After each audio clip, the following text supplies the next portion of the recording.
할렐루야. 오늘은 아주 훈훈하니 좋습니다. 이렇게 생각을 좀 바꾸시면 괜찮을 것 같아요. 조금만 참으시기 바랍니다. 그 아낌없이 주는 나무라고 하는 그런 내용이 있습니다. 옛날에 한 나무 한 그루가 있었는데 그 나무에게는 사랑하는 소년 하나가 있었습니다.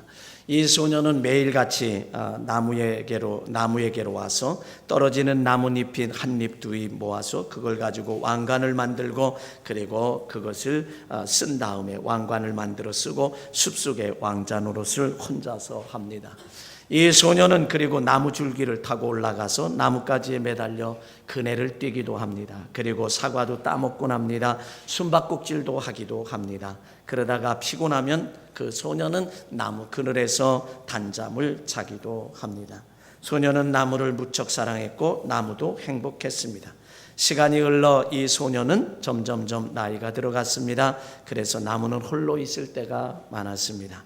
그러던 어느 날 소년이 나무를 찾아와서 이렇게 말합니다. 난 이제 나무에 올라가 놀기에는 다 커버렸는걸.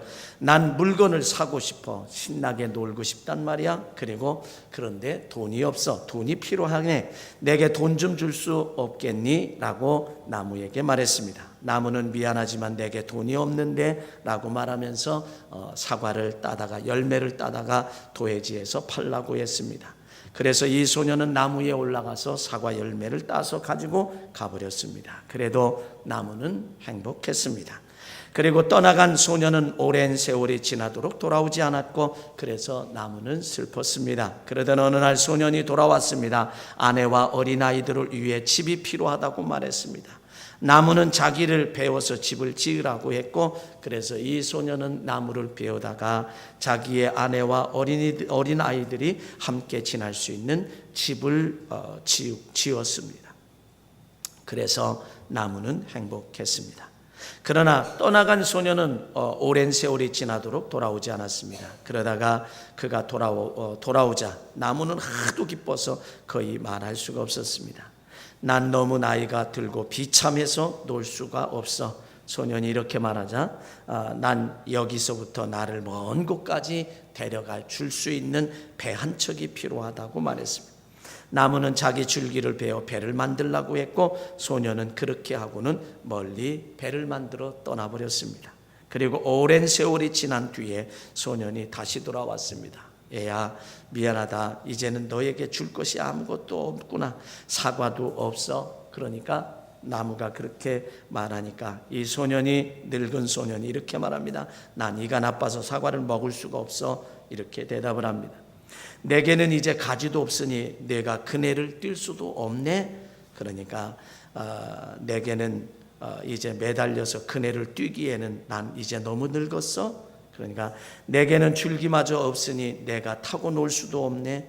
타고 오를 기운도 없어 라고 소년은 말했습니다. 미안해. 나무는 한숨을 지며 미안해 라고 말할 때 무언가 너에게 주었으면 좋겠는데, 하지만 내게 남아있는 거라고는 아무것도 없단 말이야.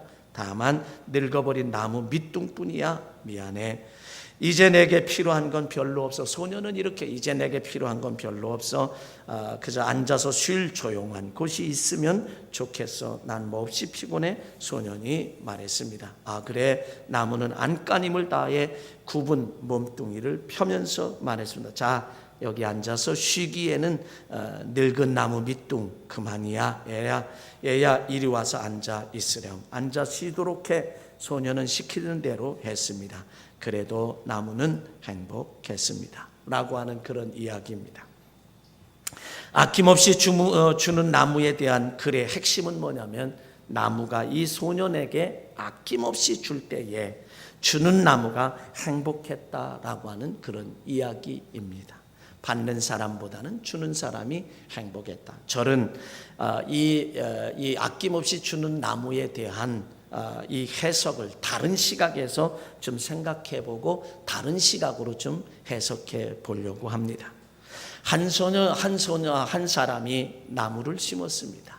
그 나무는 자랐습니다. 이 소년은 그 사람은 그곳에 가서 나뭇잎을 주워서 왕관을 만들고 왕자 노릇을 했습니다. 그리고는 나무에 올라가서 줄기에 매달려 그네도 뛰기도 했습니다. 나중에는 열매를 따다가 팔아서 살기도 했고, 나중에는 줄기를 잘라다 기둥을 만들고 집을 만들었습니다. 자기가 심었던 나무는 이렇게 주었습니다. 나중에는 이제 밑둥까지 주어서 배를 만들게 되었고, 나중에 다 늙어서 거기에 왔을 때는 그 밑둥에 앉아서 쉴 수 있도록 끝까지 제공했다라고 하는 그런 말로 바꾸고 싶습니다. 다시 말하면 우리가 뭔가를 심었을 때에는 항상 일평생 내가 생명을 다하는 그 순간까지 계속해서 거두게 되고 추수하게 되고 얻게 된다라고 하는 이런 다른 시각에서 이거를 다른 면에서 한번 저는 바라보고 싶은 마음이 있다라고 하는 이야기입니다. 지혜로운 농부는요, 아무리 배가 고파도 아이들이 보채고 자녀들이 배고프다고 보채도 그 종자 씨앗을 먹어버리는 경우가 없습니다. 그것을 먹으면 그 먹는 순간 그것으로 끝이지.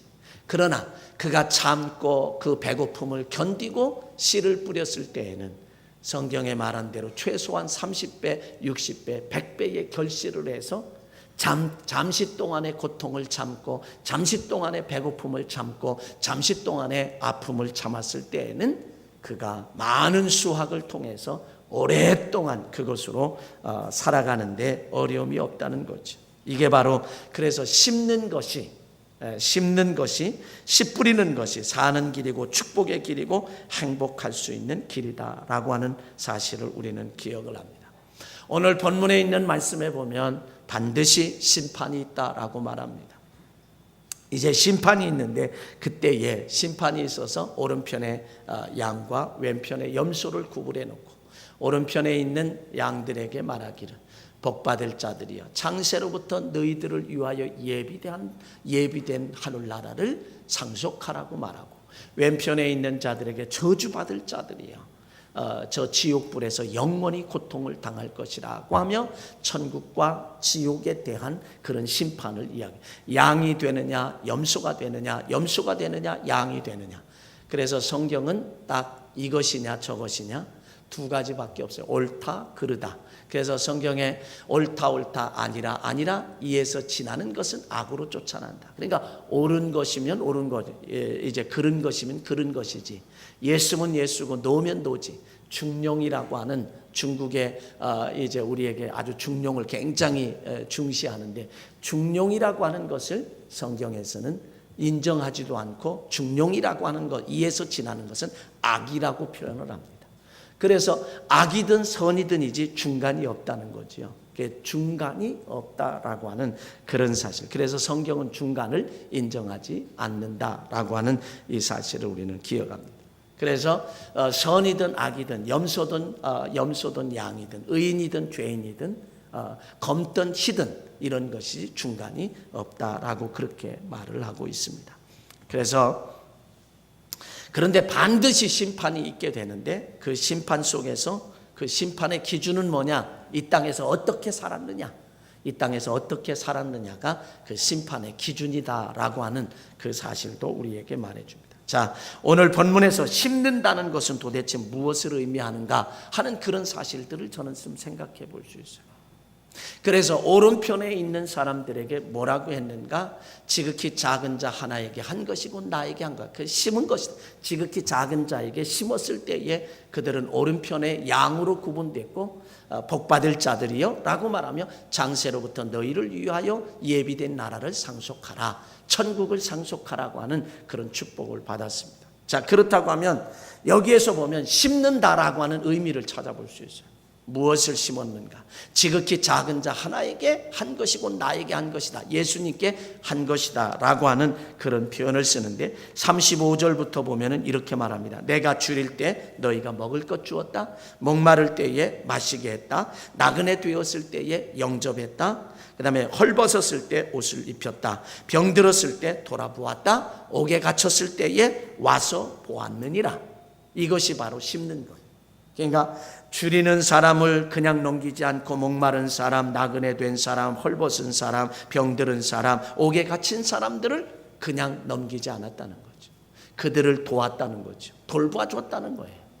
이것이 본문에서는 심는다라고 하는 것으로, 심은 것으로 그렇게 인정을 해서 나중에는 열매를 거두게 되는, 추수할 수 있고 열매를 거둔다라고. 그런데 놀라운 사실 한 가지는요, 줄이는 사람에게 먹을 것 주고 목마른 사람에게 마시게 했고요, 나그네 된 사람을 영접했고요, 헐벗은 사람을 옷 입혔고, 병들었을 때 돌아보았고, 옥에 갇혔을 때 와서 보았다라고 하는 이것에 대해서 그렇게 한 사람은 전혀 의식하지 못해.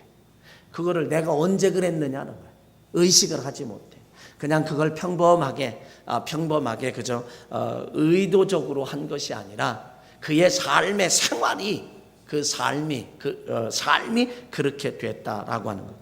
그러니까 뭐라고 얘기하냐면, 이제 우리가 언제 이런 일을 했습니까? 라고 그렇게 대답을 하니까 40절에 가보니까 임금이 대답하여 이르되 내가 진실로 너희에게 이르노니 여기 내 형제 중에 지극히 작은 자 하나에게 한 것이고 내게 한 것이다. 내게 한 것이다. 지극히 작은 자 하나에게 한 것이. 그래서 성경은 냉수 한 그릇 대접한 것도 그 상급을 결단코 잊지 않겠다라고 성서는 우리에게 그렇게 증언해 주고 있다라고 하는 이 사실도 우리는 기억을 합니다. 오늘 본문에서 이렇게 보면은 지극히 작은 자는 누구를 가리키냐 그러냐. 지극히 작은 자는 누구를 가리킨가? 여기서 지극히 작은 자는 예수님이라고 하는 사실을, 이 공식을 발견할 수 있어요. 오늘 본문에서 지극히 작은 자가 누구냐? 그건 예수님이다. 왜? 지극히 작은 자에게 하나에게 한 것이고 나에게 한 것이고, 지극히 작은 자에게 하지 아니한 것이고 나에게 하지 않은 것이라고 예수님은 지극히 작은 자와 동일시하고 있다는 거죠. 여러분들이 아무런 의도하지 않고 지나가는 사람이 어려움을 당할 때, 참 니아가를 끌고 땀을 뻘뻘 흘리며 언덕을 올라가는데 곧 못 올라갈 것 같아. 뒤로 그냥 빠질 것 같아. 가서 그냥 나도 생각 없이, 의도적이 아니라 생각 없이 딱 가서 뒤에 가서 땀을 뻘뻘 흘리며 밀어주고 도와줬다. 그러면 그 사람을 도운 것이 아니라 그거는 예수님을 도왔다라고 이 본문의 말씀은 그렇게 이야기를 하고 있다는 거죠. 정말 어렵사리 남루하게 와서 도움을 요청하는 자에게 외면하지 않고, 요새는요 너무 힘들어요. 와서 멀쩡하게 와서 목사에게 상담할 거 있다고 상담을 하지요. 상담을 하면서 여러분 요새는요 고차원적으로 놀아야 목사도 고차원적으로 속아줘요. 아주 고차원적으로 이야기를 하면서 그때는 한두 푼을 요구하는 게 아니에요. 적어도 몇만 원 단위예요. 그러면서 주보를 가져가고 보내주고 뭐 한다 그러지만 지금까지 한 번도 보내준 사람을 만나보지 못했어요. 예? 그럼에도 저는 어떤 심정을 가지고 하느냐, 어떤 심정을 가지고 그를 돕느냐, 저 지극히 작은 자 한 사람이라고 그렇게 생각하고 도와요. 근데 내가 속는다라고 생각하고 도우면 아무 의미가 없는데, 예? 그죠? 사실은 내가 또 이거 또 속지라고 생각하고 도우면 아무 의미가 없어요. 사실은. 네? 하여간 지극히 작은 자 하나라고. 우리 집 사람이 옆에서 그 모습을 항상 보면 속 터지지. 속 터지죠. 그래도 돕는 그런. 그래서 지극히 작은 자를 예수님은 동일시하고 있다. 자, 여기서 그러면 지극히 작은 자를 대접하는 것이 예수님을 대접하는 것이다라고 본문은 그렇게 말하는데, 과연 지극히 작은 자를 대접하는 것이 심는 것이고 축복받는 것이다. 따라합시다. 지극히 작은 자를 대접하는 것이 심는 것이고 축복받는 것이다. 여러분 34절 한번 읽어보시겠습니까? 34절. 본문 34절. 자, 화면에도 나와 있습니다. 읽습니다. 시작. 그때에 임금이 그 오른편에 있는 자들에게 이르시되 내 아버지께 복 받을 자들이여 나와 창세로부터 너희를 위하여 예비된 나라를 상속받으라. 그 다음에 40절 다시 봅니다. 40절 다시 한번 읽겠습니다. 같이 40절이요. 예, 읽습니다. 시작. 임금이 대답하여 이르시되 내가 진실로 너희에게 이르노니 너희가 여기 내 형제 중에 지극히 작은 자 하나에게 한 것이 곧 내게 한 것이니라 하시고. 자, 41절 또 한번 봅니다. 41절이요. 같이 보겠습니다. 또 왼편에 있는 자들에게 이르시되 저주받을 자들아 나를 떠나 마귀와 그 사자들을 위하여 예비된 영원한 불에 들어가라. 45절 또 읽습니다. 예, 45절 같이 읽습니다. 이에 임금이 대답하여 이르시되 내가 진실로 너희에게 이르노니 이 지극히 작은 자 하나에게 하지 아니한 것이 곧 내게 하지 아니한 것이니라 하시니라. 자, 여기서 보면은 지극히 작은 자를 대접하는 것이 심는 거예요. 여러분, 우리가 심어야만 열매를 거둘 수 있고 심어야만 열매를 추수할 수 있다는 거예요. 심지 않고는 거둘 수가 없는 거예요. 이게 성경에서 말하는 진리예요. 자, 그렇다고 하면 지극히 작은 자를 대접하는 것이 심는 것이고 그것이 우리에게 축복받는 것이다. 자, 그러면 지극히 작은 자를 대접할 때 어떤 결과가 있느냐? 사느냐 죽느냐가 좌우되고 결정돼요. 참 놀라운, 왜 지극히 작은 자 한 사람을 대접하느냐 대접하지 않느냐, 지극히 작은 자에게 이렇게 대접하느냐 대접하지 않느냐가 사느냐 죽느냐가 결정되느냐 이거죠. 여기서 보면 지극히 작은 자를 대접한 사람들에게는 복받을 자들이요 장세로부터 너희를 위한 예비된 나라를 상속하라 그랬고요, 그 다음에 그렇게 하지 않은 자들에게는 저주받을 자들이라고, 마귀와 이런 것들을 위해서 예비된 지옥불에 들어가라고. 그래서 사느냐 죽느냐가 결정되고 좌우되는 것이 우리가 정말 지극히 작은 자를 대접하느냐 안 하느냐, 다른 말로 심느냐 심지 않느냐, 이것이 심느냐 안 심느냐에 따라서 저주를 받기도 하고 또 축복을 받기도 하고 살기도 하고 죽기도 하고, 이것이 좌우된다는 거죠. 그래서 제가 오늘 심으라 그리하면 반드시 거둘 것이라, 제목을 제가 그렇게 정했어요. 창세기 18장에 가보면 아브라함이 부지 중에 천사를 대접합니다. 그냥 막 아주 억지로라도 갖다 대접을 해요.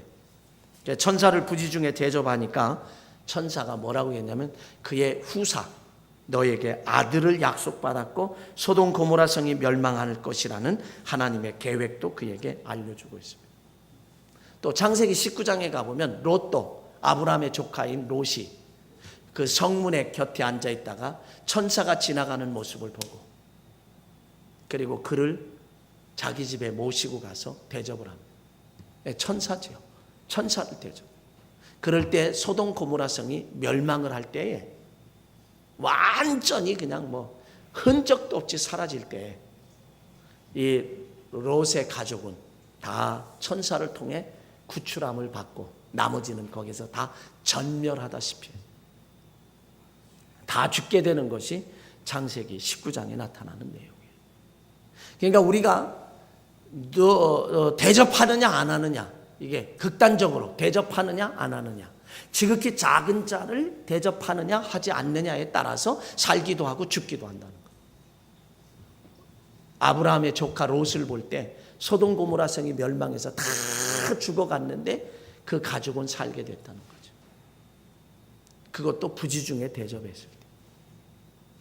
그게 바로 주님을 대접하는 것이고 하나님을 대접하는 것이 된다라고 하는 사실을 우리는 기억합니다. 그래서 우리는 심는다라고 하는 것이 우리의 삶 속에 인생에 있어서 심는다는 것은 이렇게 중요합니다.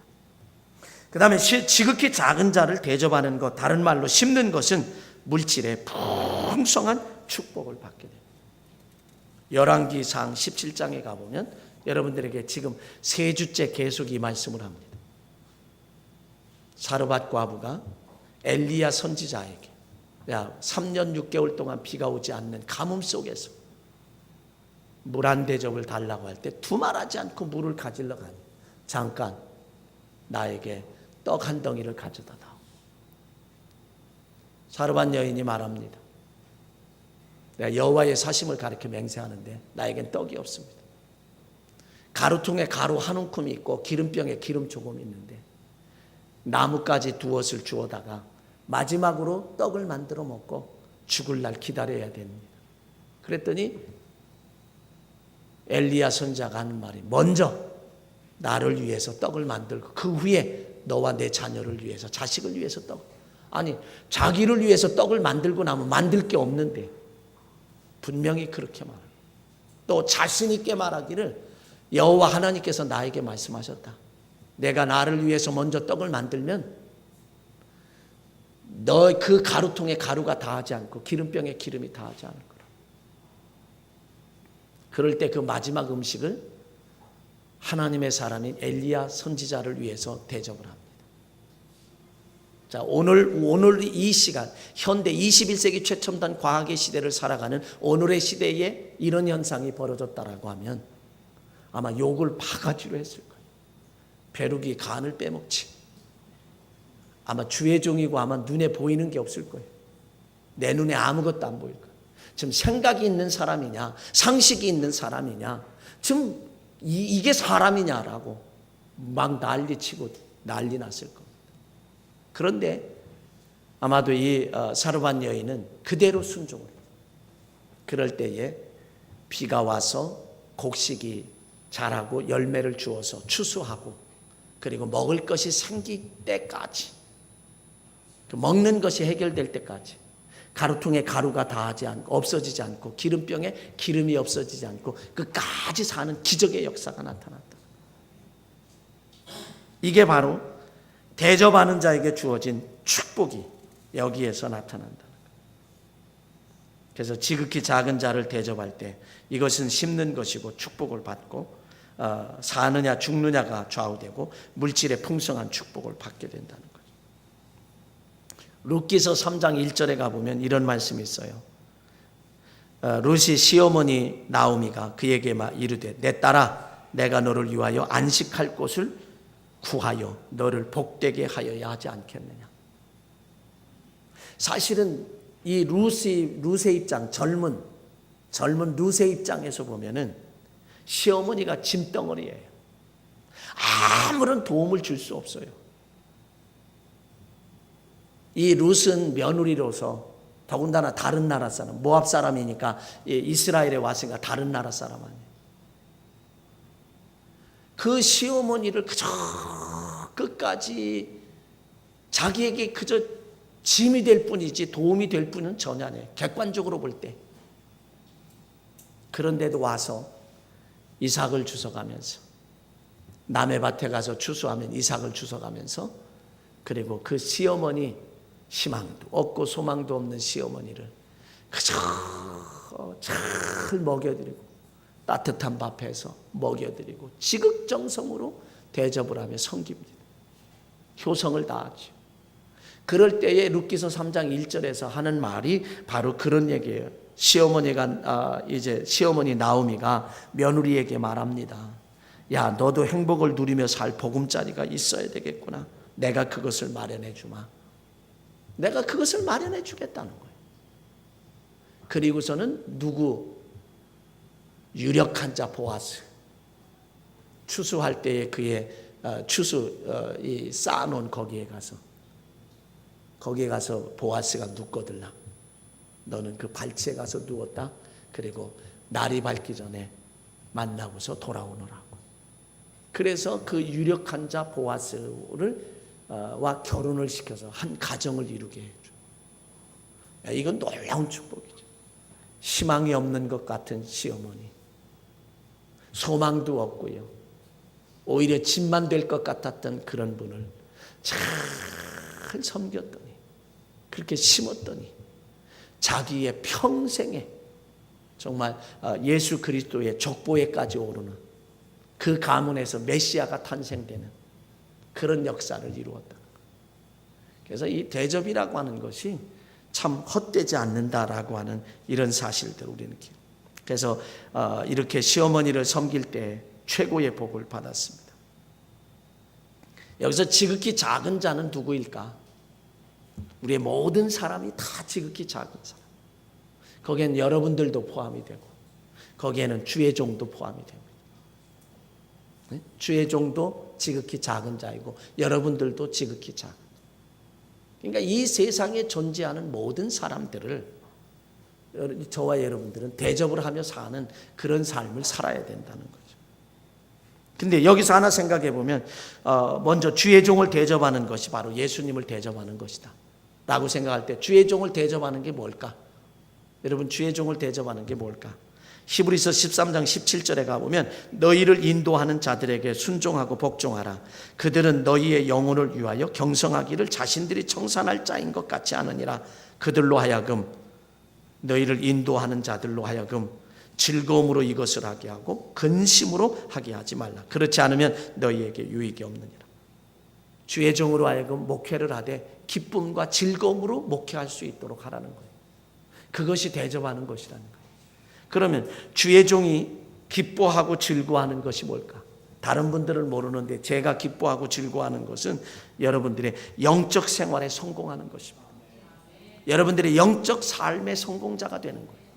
영적 삶이라고 하는 예배의 성공자가 되고 기도의 성공자가 되고 여러분 전도의 성공자가 되고 그렇게 되면 어떻게 돼요? 예배의 성공, 전도의 성공, 여러분 기도의 성공하는 자가 되면 하나님이 기뻐하시는 거죠.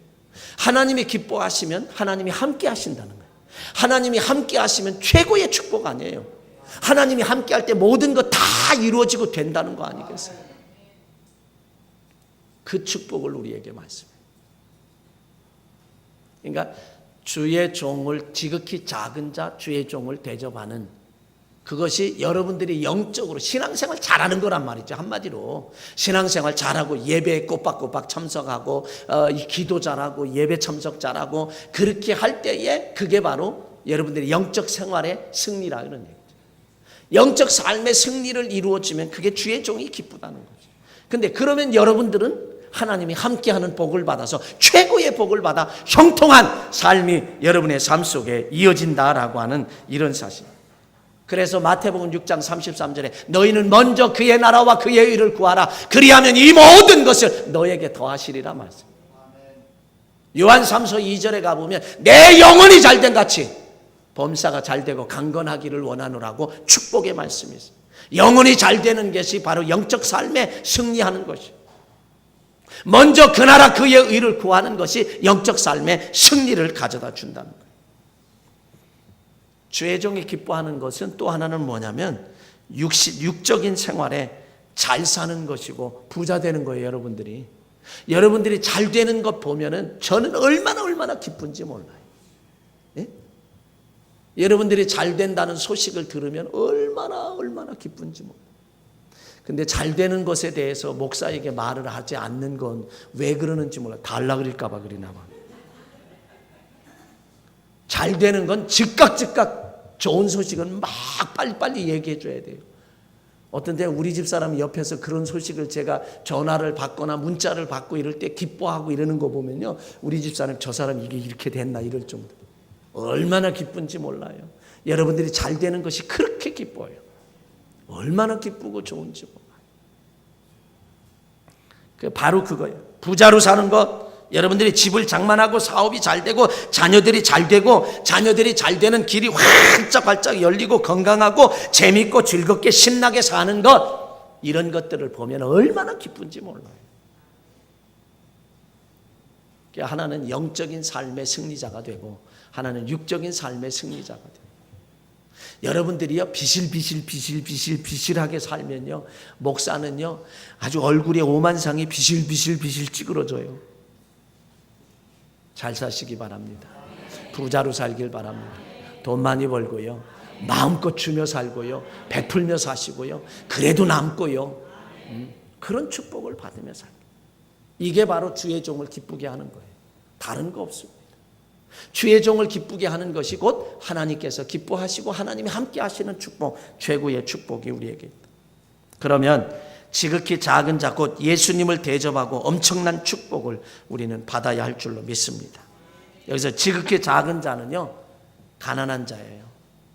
지극히 작은 자를 구체적으로 한번 생각해 보면 가난한 자, 권력이 없는 자, 보잘것없는 자, 별 볼 일 없는 자, 하찮은 자, 형편없는 자, 비루한 자, 천하고 너절하고 거들떠보지 않는 자, 관심의 대상조차 되지 않는 이런 사람들이 바로 지극히 작은 자예요. 그런 자라 할지라도 하나님은 한 영혼을 천하보다 귀하게 여기시기 때문에 그런 자를 여러분 그냥 넘기지 마시고 내가 도울 수 있는 한 최대한 도와주시기 바랍니다. 그게 바로 하나님을 돕는 것이고 그게 예수님을 돕는 것이고 그럴 때 천국이 좌우되고요. 사느냐 죽느냐가 좌우되고요. 이런 축복이 우리에게 있다는 거예요. 그런 사실들을 저와 여러분들이 기억해야 된다는 거예요. 그래서 이런 자들을 외면하지 않는다라고 하면 하나님의 풍성한 물질의 축복도 우리에게 넘치게 된다라고 하는 거죠. 이들을 외면하지 않고 대접하면 창세로부터 예비된 나라를 상속받는다. 이보다 더 큰 축복은 없지요. 성경은 우리에게 이렇게 말합니다. 가르침을 받는 자는 말씀을 가르치는 자와 모든 좋은 것을 함께하라. 스스로 속이지 말라. 하나님은 업신여김을 받지 아니하시나니 사람이 무엇으로 심든지 그대로 거두리라. 자기 육체를 위하여 심는 자는 육체로부터 썩어진 것을 거두고 성령을 위하여 심는 자는 성령으로부터 영생을 거두리라. 우리가 선을 행하되 낙심하지 말지니 포기하지 아니하면 때가 이름에 거두리라. 그러므로 우리는 귀에 있는 대로 모든 이에게 착한 일을 하되 더욱 믿음의 가정들에게 할지니라. 아멘. 예, 믿는 자에게 특별히 더 많은 관심을 가지고 이 일을 하라고 우리에게 말씀해 주고 있습니다. 여러분 이렇게 정말 우리가 나에게 다시 보상으로 대접할 수 없는 그런 사람들, 가난한 사람, 권력 없고 보잘것없고 별볼일 없고 하찮고 형편없고 비루하고 거들떠보지 않고 관심의 대상조차 되지 않는 이런 사람들은 내가 그들에게 베풀어주고 도와줘도 그들이 나에게 뭔가 줄 수가 없어요. 그럴 때 하나님이 갚아주시는 거라. 여러분 사람을 도와주셔서 사람에게 도움받는 것보다 하나님이 주시는 것을 받는 게 더 큰 축복이에요. 그렇죠? 그래서 우리는 이 지극히 작은 자, 곧 예수님을 대접할 때 엄청난 축복을 받는데 이것이 심는 거라는 거예요. 심을 때 축복을 받고 죽느냐 사느냐가 결정되고 살게 되고요. 그 다음에 물질의 풍성한 복을 받게 된다는 거죠. 20대 중반의 사장이 낡은 트럭 한 대를 끌고 미군 영내 청소를 하청받아서 사업을 시작했습니다. 처음에는 운전을 하는 일을 했어요. 한 번은 물건을 실어서 인천에서 서울로 이제 돌아가는 길입니다. 그런데 외국 여성이 길에 차를 세워놓고 난처한 표정으로 서 있는 것을 보았습니다. 그냥 지나치려다가 차를 세우고 사정을 물어봤어요. 그랬더니 외국 여성이 차가 고장났다며 굉장히 난감해하고 있어요. 이 젊은이는 20대의 젊은이는 1시간 30분 동안 그 차를 자기 가던 길을 멈추고 1시간 30분이 걸려서 열심히 고생 다하가며 뭐 기름 묻혀가며 그러면서 그 외국 여성의 차를 고쳐주었습니다.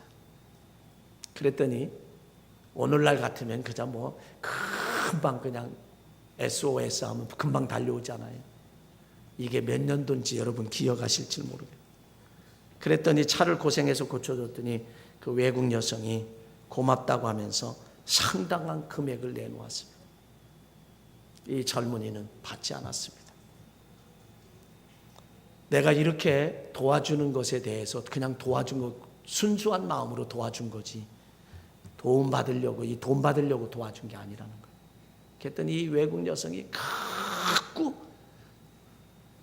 주소라도 달라고.